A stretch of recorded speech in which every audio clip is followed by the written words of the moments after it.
I worked in law enforcement as a peace officer, chief of probation for almost 30 years, and went through about 30 years of use of force trainings. I would offer to this committee, and as with Representative Howard and Senator Champagne, I concur with what they've said. I've been put in situations where if I second guess myself because I'm judging my reactions by what I know at that time, I'm putting myself in deadly harm. I've walked into apartments where there are children running around in diapers. There's drugs on the table.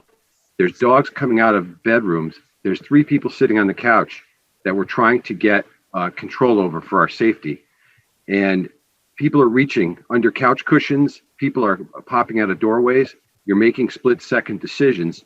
And if my colleagues have to think about what may be judged later on at a later date based on their reaction to those situations, I'm afraid it could be deadly for the officers. And we don't take lightly when we go into these situations, as my good colleagues I'm sure would concur. We meet, we talk about all different scenarios that could go down when you're going into a situation, protecting children, protecting women, protecting the people that are there, and most of all, going home that night to our families.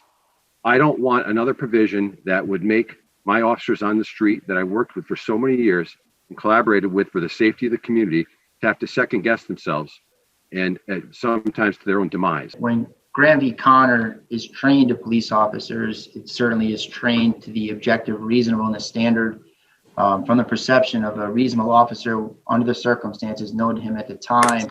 I do believe that Justice Rehnquist, when he rendered that decision, specifically said that when that objective reasonableness is determined, that it should be with the officers, the information known to the officer at the time and not with the benefit of 2020 hindsight. He recognized when he read that decision that officers are charged with making split-second decisions. But when we're telling our law enforcement officials, boots on the ground, people running towards harm, that this committee is not willing to adopt language that's a current standard that we're asking them to be trained on, we are asking them today, many of which who have already been trained on, thankfully. But we are asking them today to be trained on this. But we're not willing to put this language in there so that at least there's clarity.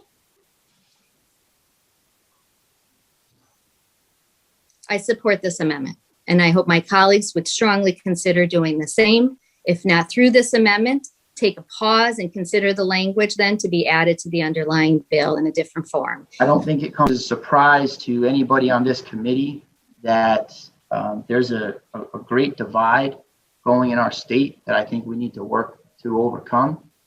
And I think that adding this language to the Graham v. Connor standard that officers have been trained to and hold them accountable to it and make sure they're trained to it achieves our goal here of police accountability and transparency while allowing our officers to feel that we are not setting them up to fail.